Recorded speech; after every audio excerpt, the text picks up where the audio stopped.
Hop on the train, take a spot by the stairs. At the time I got on, there was no one sitting there. I noticed a bag, it was leaned against the wall. I wanted a window seat, turns out after all, there had been a woman, she was strolling down the row, balancing a glass of wine, and you know where this goes. She'd been at the bar, drinking from her cup, waiting for a stranger to come and pick her up. So she takes a seat, brushes me with her hip, turns to me with glassy eyes and offers me a sip. She says, where you headed? I said, Illinois. She gassy replies, that's a 20-hour ride from Dallas to the Midwest. That's just insane.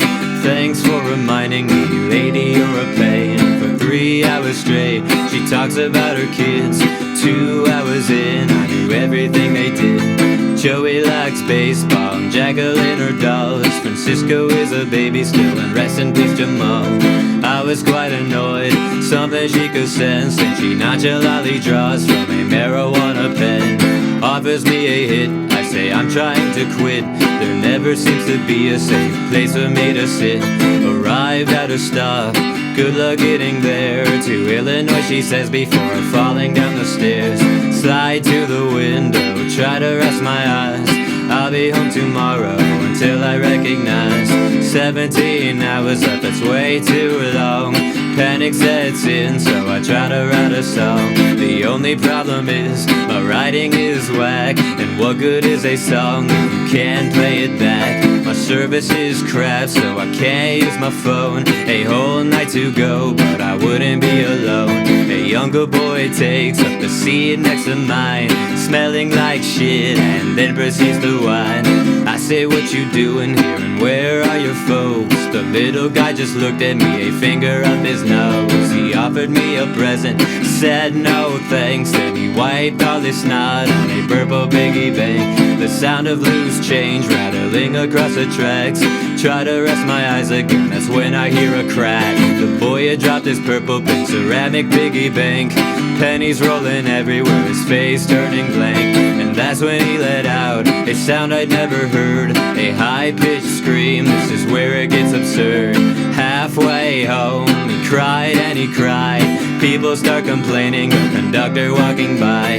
He says, little boy, you'll have to exit the ride. Then they opened up the train doors and tossed him out the side. Eventually the passengers really had enough. Opened up my eyes, realized I drifted off.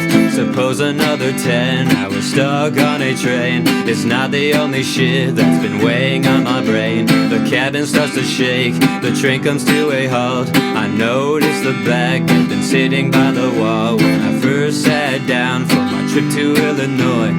Had a flashing light, made a funny noise. A man shouts bomb, points their finger towards me. Everyone is freaking out, somebody calls the police. It's not what it looks like, that isn't my bag. But before I could finish, an explosion went bam.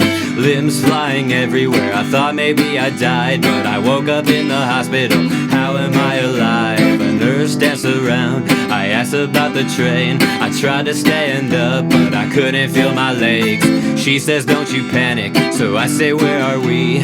She says, this is heaven, and wouldn't you believe I died after all on that Amtrak car, and the woman who blew it all to hell is still at large.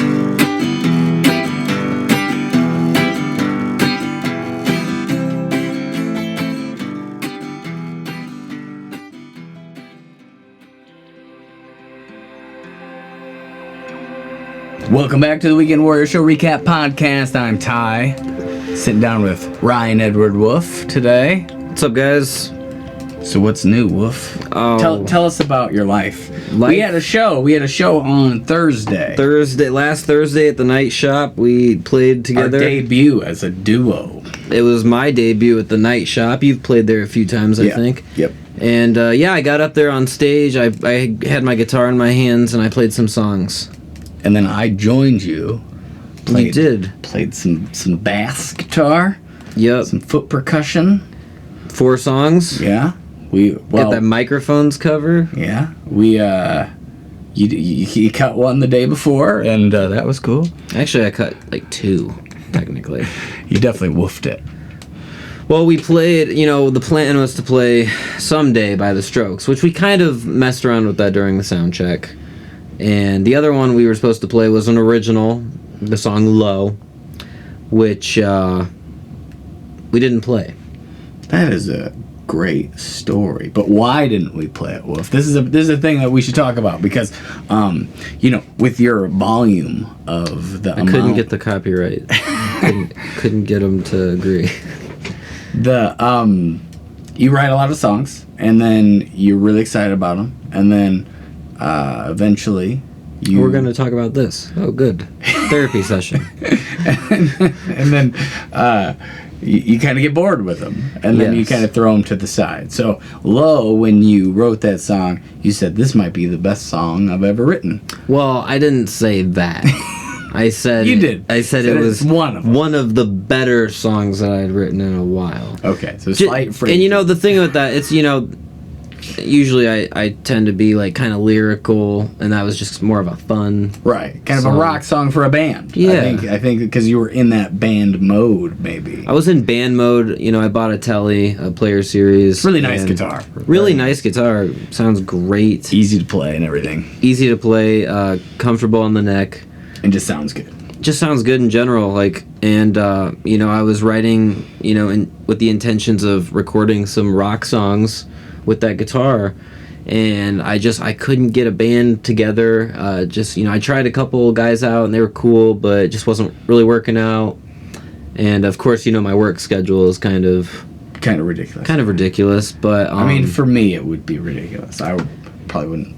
Yeah, but we got to play that on stage at Nightshop, and it was fun. Gerard got to play it. Yeah. Alex Gerard played on the curtain, which was really cool to see. And song off my upcoming album that I'm very excited about. So let's get into that album a little bit. That's a nice segue. Yeah. All right. So let's jump on this segue and take it straight downtown to the album talk. Anyways, keep it moving, Wolf. Keep it moving. All right. So I have somewhere in the vicinity of 10 to 12 songs, and I plan on releasing this acoustic album this summer.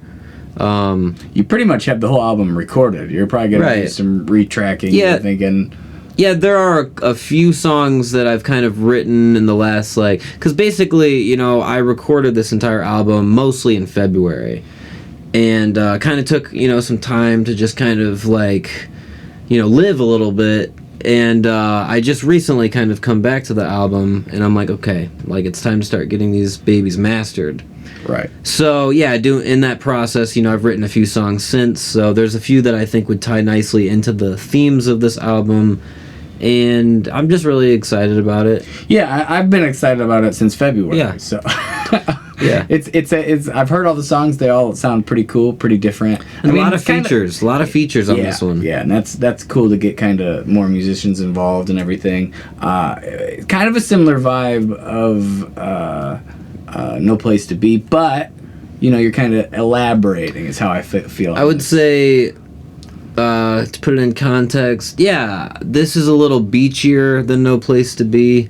It's still kind of a similar acoustic vibe, but I think... And the style of recording is... The style of recording is pretty much the same, just tonally it's a little different, and which is kind of unique, because, I don't know, they're almost like apples to oranges, in my opinion. No Place to Be is kind of this, on-the-road album, and it's sort of like your traditional folk album.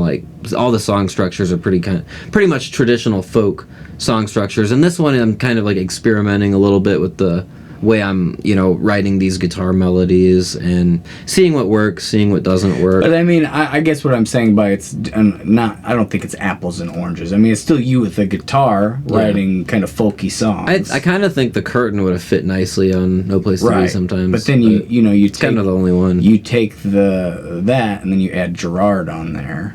Yeah, so Alex Gerard is featured on. We've already recorded a few songs together. And I'm really happy with how all those turned out. Obviously, he's a terrific guitar player. Go listen to No Robot. Yeah, No Robot. Check him out. And, but I would say, I've even, asked him to maybe record a few more songs just to, why not? Yeah.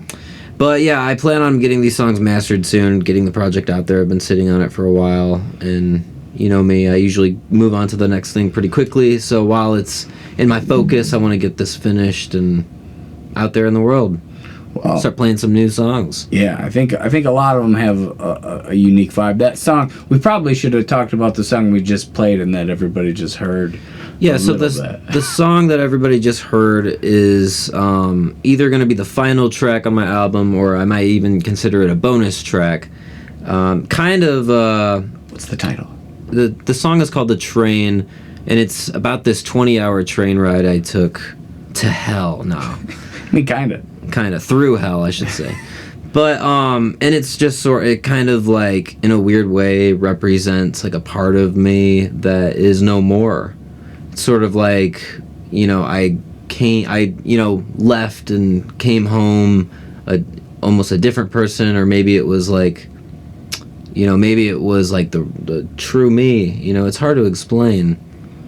I am a big fan of that song. I think the story in it is very unique and very great, and it's kind of cool for me because I was there when you were on the train. I talked to you a few times here and there, like around that time. So like some of the things like I'm like remembering kind of in the song that were, because I mean obviously you write a line between like abstract and like real, because there are, I think, I mean, would you say that it's, you know, pretty, I would exaggerated, if nothing. I mean, it's definitely exaggerated. I would say it's a true story until it isn't. Right. You know, there's a cutoff point. Yeah, and like, you know, I find interesting to be good. So it's like if I can take something that like really happened and then just like add all this other shit that nobody would expect to hear. I mean, that's the kind of stuff that I like to hear. Exactly. You know? It's just different. I mean, we've had this conversation a few times, but it's not, I don't think that's a song for everybody. I mean, it's like some people, I don't know that they'll totally get it because the story gets... But everybody can relate to being in like a situation, I think, like that, where you're sort of put in this awkward position and you're kind of just stuck there and there's nothing you can really do about it but endure it the best you can. And that's kind of where the song starts, you know.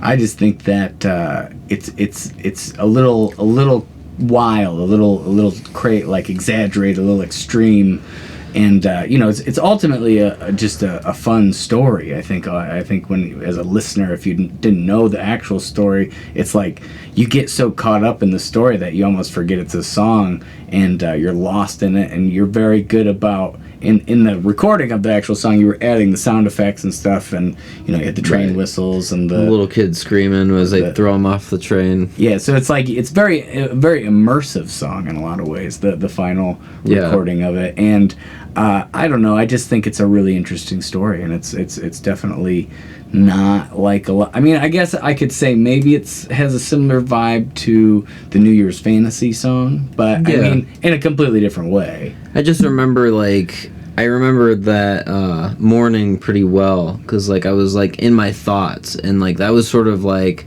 something that I wanted to escape from. And I remember you were like sitting on your computer, and I probably spent like a couple hours writing it. And then I was like, do you think this sounds good? And you were like, yeah, it sounds, you know, sounds okay. Like good luck, you know. I remember going to bed and hearing you sing it, like, you were still trying to write it. That was actually when like the melody kind of came to me. I was like in the kitchen. Yeah, I remember that. And I was like thinking, like, I was like, okay, like if a train had a sound, like on the acoustic, what would it sound like? And it's sort of this chugging, like almost hypnotic. Yeah, it is hypnotic. It's just this big loop.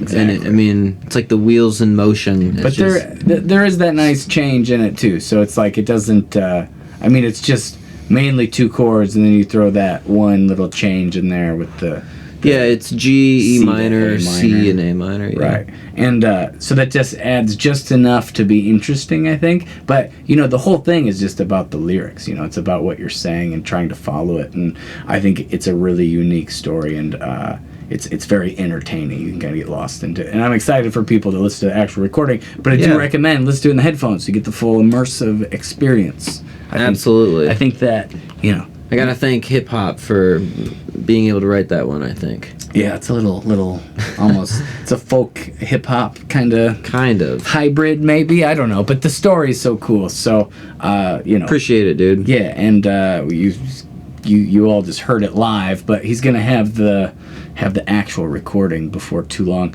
We don't know when, because it's accompanied with a lyric video. Right. Well, you already have that pretty well done, right? Yeah, the lyric video, I mean, if you follow me on Facebook, you might be able to watch it. I'm not really sure. I don't know. But I made one, right. And it was fun.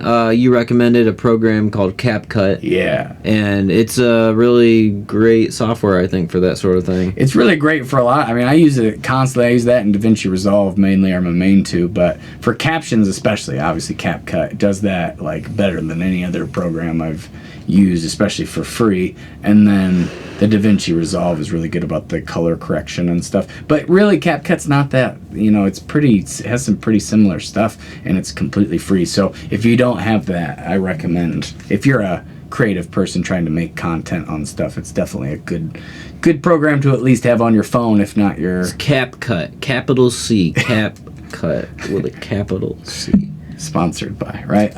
Anyway, so that's our CapCut pitch. Yep. Go download it now. So, let's talk about some of your other songs. So you got some guests. So Kyle Yap plays a really interesting solo. Well, he actually plays two solos, and they're merged on top of each other in a very unique way on a song called Counting Sheep, which is one of my favorites. Which we actually played that at the Nightshop. We performed Thursday, that at the Nightshop. That became kind of quickly one of my more, like, I thought that was a more fun song out of, you hear it, it's kind of a slower tune, kind of dreamy almost. But yeah, dreary and dreamy. Adding that little bit of bass and percussion, there's a lot of room there to kind of... Yeah, because I recorded it on my baritone uke. Yeah. So it has sort of like a different sound, because when we played it, I was playing my Telecaster. Right, the electric, which is a different vibe all around, really. Yeah. But it's just kind of crazy to hear it from, that baritone uke, which almost sounds like a classical guitar with those nylon strings, and it's very fitting for the chord progression, I feel like. And then to kind of rock it out a little bit, which was fun. And so you said Kyle plays lead on that. Yeah, Kyle plays. We recorded a guitar solo, and then I asked him to try another one, and I liked them both. And I was like, how can I use both of these in one single section? And then it dawned on me, put one in the right, put one in the left, and hear how that sounds, adjust the volume, and it turned out great. Right. Well, Kyle's a class act and a great guitar player, so absolutely, I'm sure that he can pretty much handle whatever you throw at him at this point. And Janae Thomason is on a song, Janae Thomason from Hot Sauce Universe. And the song is called In My Shoes. In My Shoes, right. So I like that one a lot. I think her harmonies are really amazing. She's a fantastic singer. I mean, next level. She is next level. I mean, compared to the people I hang out with. No, I'm kidding. Me too. Me included. But yeah, so she's awesom, and so that's cool to have that collaboration. And then so Gerard. Is there anybody else that appears on? Isn't TyJon Marley from the Unassigned Arsonists in it? Yep, that's exactly it. He plays on a song, I think. Yeah, so think about cutting this part. Honestly, it could be bad. I could agree with that. No, Rain Clouds. We did a song together. Rain Clouds. Played a little slide guitar on it. Almost has almost like a SpongeBob-y vibe. That's how I like to think of it in my head, at least. And it's beachy. I think beachy's a good way. I think that was the song, the first song that I had written that made it onto the album. I believe. Because I had written another one, You Ought to Know. Right. And then that was going to be the opening. Not the Alanis Morissette. He wasn't doing an Alanis Morissette cover. His own song called You Ought to Know. He stole that from me. But anyways, so yeah, I think Rain Clouds is one of my favorites on the album too. Basically just about feeling like there's rain clouds over your head. and references to when I was living in Virginia Beach. Well, a lot of the stuff has references to Virginia Beach, correct? Yeah. So basically, I lived in Virginia for basically a whole summer, from like June to October, and some of the best times of my life, right? So I wanted to make sure to have these references in there, because there are certain themes on the album that kind of play off those dynamics with, my current position. And they kind of tie in sweetly. I think it's almost poetic, something about the sea. And that's just one, my fondest memories are probably there. And I've heard you talk about that multiple times. Yeah. And obviously inspired almost the whole album. So, I mean, obviously there's a special spot for it that you have for it. Yeah, and it it's cathartic for me, because it's like, as time moves on, like I may not get that experience again, and there's, it's really sucky. So like I want to be able to make sure that, I did something, about like all those like, memories and times and that I had. Doing an album is kind of like a timestamp almost, because anytime you listen to that, and anytime you think about it or play those songs, it'll kind of bring you back there to an extent. Well, and this specific album is a lot more personal than my last. Right. And even I would say like depressing. Nah, Wolf never depressing. But there are plenty of like upbeat chord structures, like just the lyrics that it can be, Just everything that Wolf says, everything that comes out of his mouth is negative. To be honest, there's only there's some hope in there. There's some hope in these songs.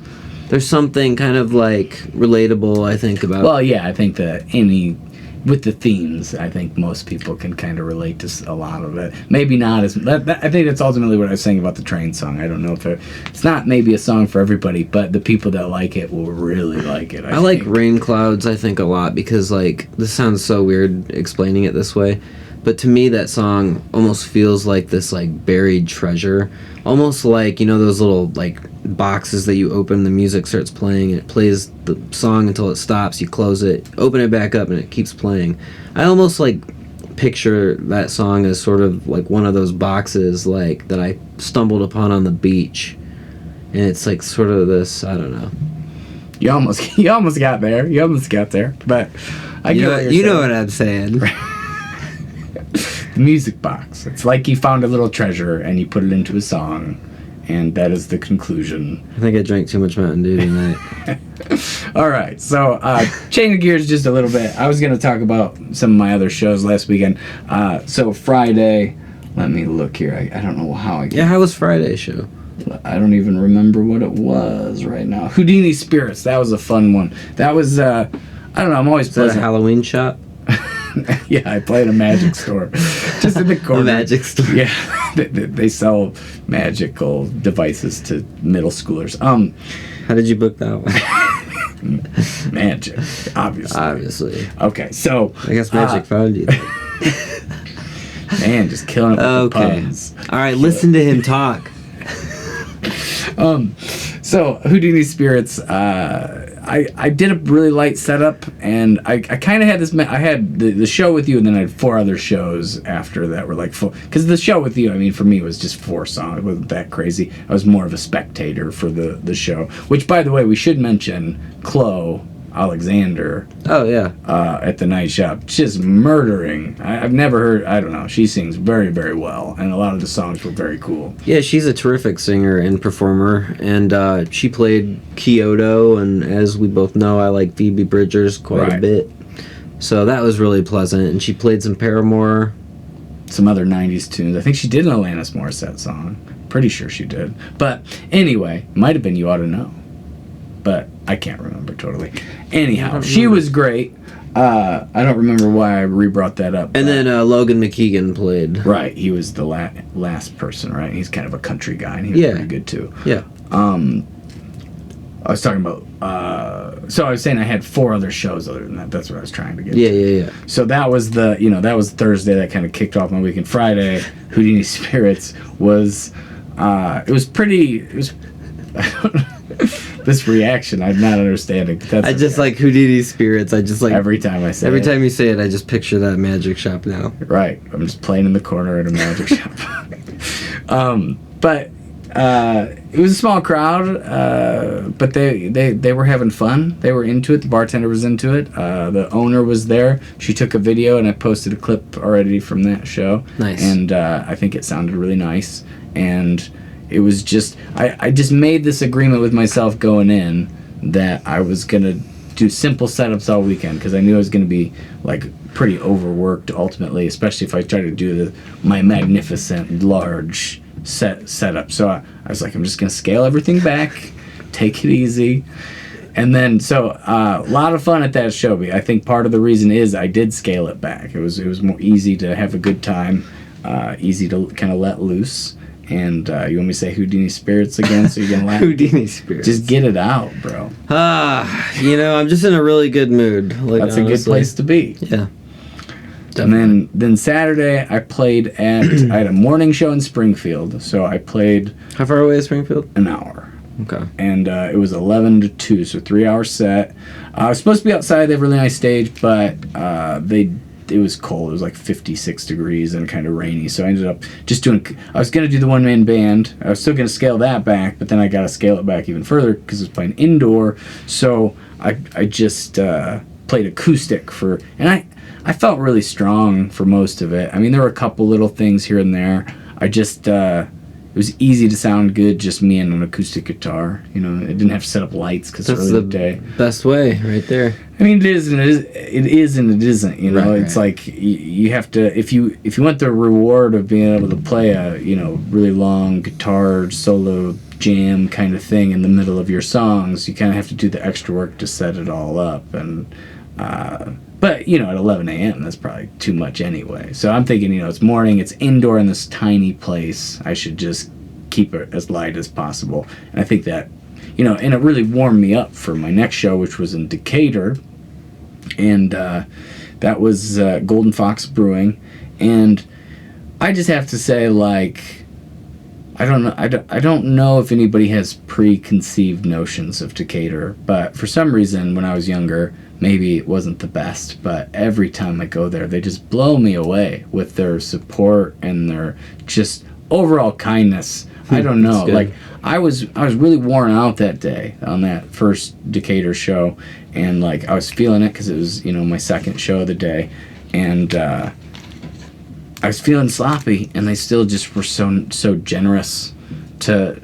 Like, such a good crowd. I mean, it wasn't like a packed bar or anything, but the people that were there, they knew me. That was cool. Yeah. And they'd heard my original songs and even requested them from time to time. That's cool. So that's fun. Now we're gonna be chomping really loud in there. Is that annoying? Are the people listening? Better bring up our next sponsor, Trident. I too eat a lot of Trident. Go get you some. I guess you don't really eat it, right? Oh, you're not supposed to eat it. You just do pieces at a time and down the hatch. Golden Fox. So yeah, it felt a little sloppy on my end, but still a great crowd. I was pretty into it, and they let me slide, kind of skate by a little bit, and that kind of brought me back to life to an extent. I started playing better once they kind of were responding well to what I was doing. And it was just like a hard, I had to get up to get to Springfield to start at 11. I was getting up at about 8 o'clock because you got to be there at least an hour early. I always try a little bit more. And so, getting home from the show late, Houdini Spirits. And it's lost its meaning. the magic. It's not as funny anymore. The magic spot. The magic shop.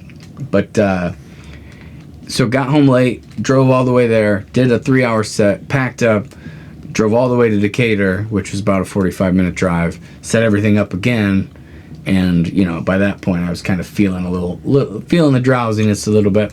And then I had another show the next day in Decatur, but I came all the way home, and it was in the morning, so it was 12 to 3 spot and for their brunch, and that was, I felt that was probably the winner of the weekend. I mean, the Houdini's was great, but I just, I was still kind of in that kind of anxiety. I got a lot to do this week. It's hard to fully enjoy yourself. That last show, regardless of a lot of things, of like a run like that, you just like, you feel so good, because you completed all these tasks. If you got to the last show and you're in the middle of the last show of a, technically five show run, it's like you just feel so relieved that you got to all these places on time, you set up, you did the job, and now you're just there to kind of enjoy it, to feel it. Right. And so it was just, I kind of let loose a little bit more. I was a little bit more rested, and it was just good crowd. I mean, I play at this place, it was called Door 4 Brewing, a place I play at all the time down there, and night shows, hit or miss. Sometimes there's a lot of people, sometimes there's next to none. I've kind of played it across the board, and the brunches there, I guess, are pretty popular because it was busy like the whole time, and just nothing but positive energy. And the thing that was cool, I played Golden Fox the Saturday night, Door 4 Sunday morning. Now sometimes that would be like a conflict, like people wouldn't really like that, but these breweries, the ones at the Door 4 were at the Golden Fox Brewing, supporting that brewery and me, and then turn around, I play that morning, the people from Golden Fox were at Door 4 supporting them, and so, I mean... That's cool. Yeah, just that attitude is such a... Good vibes. Yeah. Good people. Just super supportive of what I'm doing, and... It's good to have people like that on your team, Just, I don't know. So, anyway, I guess the bottom line is Decatur, great live music spot, great people, super, super kind.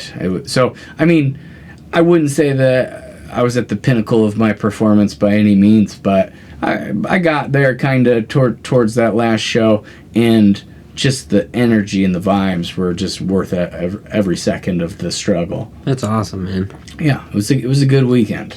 Heck yeah. And now we got another busy one coming up. Well, actually, this week isn't too bad. I just have Saturday and Sunday. Where are you playing Saturday? Saturday, I am in Davenport at the spot I play at twice a month almost. Is that like on the deck or something, right? No, it's just a kind of bar, like it's kind of like a college bar, really. I gotcha. But it's right on the Mississippi River, so I mean, that's cool. Davenport in general is, I guess it's a few blocks itself, but this is a cool spot. It's just always a tough crowd to get, you know what I mean? So I don't know. I struggle with the owner and the booker there are just like the nicest people, and I always want to do my best for them, and I want to get the best out of the crowd in a lot of ways. But I've had some great nights there that have really been like, I can't wait to be back kind of feelings, and I've had nights not that were bad, but just like I can't really grab anybody's attention. I can't really move the needle in any way. And so, I guess that provides a little apprehension for me to an extent. Like, I'm a little bit nervous. And then I also get nervous at playing, the same places over and over again, just doing the same songs. So I get in my head about that a lot, too. It's like, should I just make it like a 90s night and I just do, like, mostly 90s covers? Should I make the next one improv night? 80s? Well, that's every night over there. People just come. We did a podcast a few weeks ago, and I was telling you about how there was a guy right at before the first song up on the bar dancing and making requests. So I mean, it can be it can be a wild spot. It's all that Malort they've been drinking. I guess. I don't know what that means, but... It's a liquor. Very strong. I had to try it, unfortunately, not too long ago. And it's your new favorite. But, so that, what's your opinion on that? I know I've talked for way too long to not have you say anything. My opinion on Malort, you need to make it sweeter. We got that already, with that face you made, I think. But, okay, so... I was saying about how I have the apprehension playing at Davenport because, sometimes I just can't, like, move the needle. So, and I get a little apprehension about playing the same song. Because I have a lot of songs I can do. I mean, I have, like, a 5-hour set. I'm only playing 3. So I can mix it up quite a bit. And if I really stretch, I can throw in some really weird ones. But, so I have the apprehension about those two things. What do you think about that? What would you do? What do you mean? Okay, so I have apprehension. I keep saying that word too much now. I'm a little nervous sometimes playing this bar because I play there so much. Can I have that used in a sentence? How I feel right now, apprehensive. Definition, please. I nervous or like a little weary. So I don't know. I guess the thing is, like, sometimes I can't move the needle, and it's like... Can I get the country of origin, please? Okay. King of running bits into... All right, so here's my opinion, like, about being nervous. Okay, so not really nervous. I'm going to go and do the job. Playing, like, the same songs. That's part of it. Playing the same set, a 3-hour set. The way I see it is, like, playing, like, the same songs over and over again is sort of inevitable because, like, those are kind of, like, the songs you enjoy playing, and there's the songs... Well, there's going to be a meat of... Like, there's the Venn diagram, right? There's the songs I always play right there in the middle. But then there's, like, a lot of stuff on the outside. And there's probably another layer of, like, weird, obscure stuff that I could throw in there. Just if I feel, if the spirit moves me or whatever, I can play these. And you could always do, like, portions of, like, each, and, like, just switch it off, see what's working, kind of, like, read the crowd that way. Okay, so I guess let me reframe the question. So the problem is sometimes I've played there, it's been great, and those days I, of course, just elude me. I forget about them because they were awesome. And then there's the days where it's a tough crowd, like I can't move the needle. So what is the answer when you're playing for, and I play this bring bar candy a lot. I don't throw know candy at them. Throw candy at them. I mean, so what ends up in happening is I placate to the crowd completely. I try to guess what I think they would like, and if I feel any sort of just energy, a little extra towards a song, I lean into whatever that genre was. I think anything that sounds like Morgan Wallen probably work. And of course, I know zero Morgan Wallen, but might want to learn one. Yeah, I've tried to listen. The nice thing about those, you can play them multiple times, and they're good. They're just as I good just need to every time. learn probably the verse and the chorus of, like, the most popular one and just do it on repeat, maybe, because that does seem... I haven't heard any of them, but I would guess it's probably C, G, A minor, F. Well, that could be, or it could go G, D, E minor, C. Or it could go B, A, D. Bad. That worked. That was good. That was a good punchline. Thank you. All right, my time is up. Yeah, that's kind of... no, but okay, so, I don't know. You're if you were in my shoes, you play this bar all the time. Sometimes you know the potential. The potential is it could be this, like, crazy, fun, wild night where everybody's singing and dancing along. And there's so many variations of that. So sometimes, I'll catch like a groove of that for like 30 minutes in the middle, and then it'll leave just as quick as it came. So what would be your mentality going into this type of show, I guess, would be my question. I mean, I know what mine is. Obviously, it's hard for you to put yourself in those shoes. But yeah.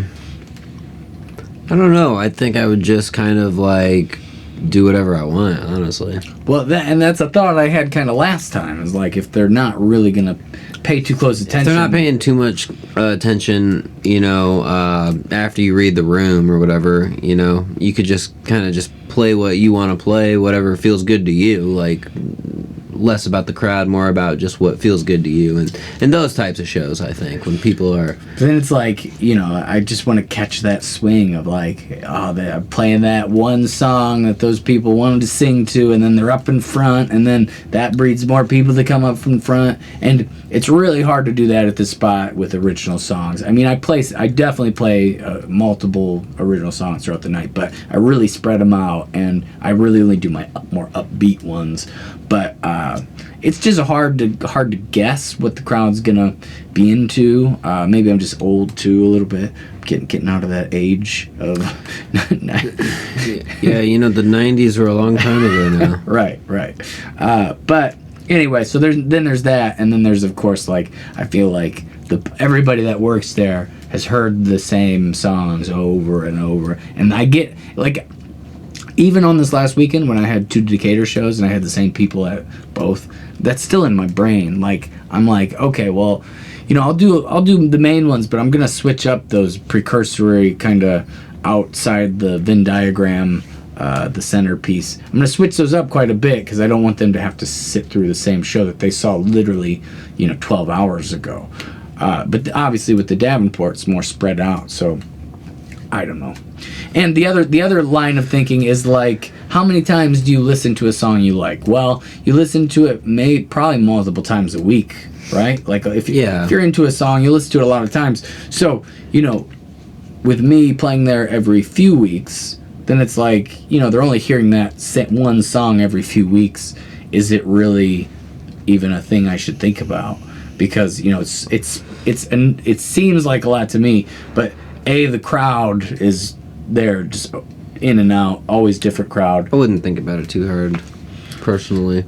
You wouldn't, because you don't have to do it. If I had to do it, then I would. Yeah, you would, and that's the wolf I'm trying to talk to. So you just keep doing you, and I'll keep doing me. That's the wolf I want advice from, is somebody who actually thought through the experiment. I mean, in all seriousness, a lot of my shows, I end up playing songs that, only I know, and that I know for sure nobody else has heard of them, because they're like, indie kind of songs or whatever. But I play those songs because, 1, they're great songs. 2, feels good. Like, you play the songs that you like to listen to. That's not true. And absolutely. And 3, I would say, those songs deserve to be heard.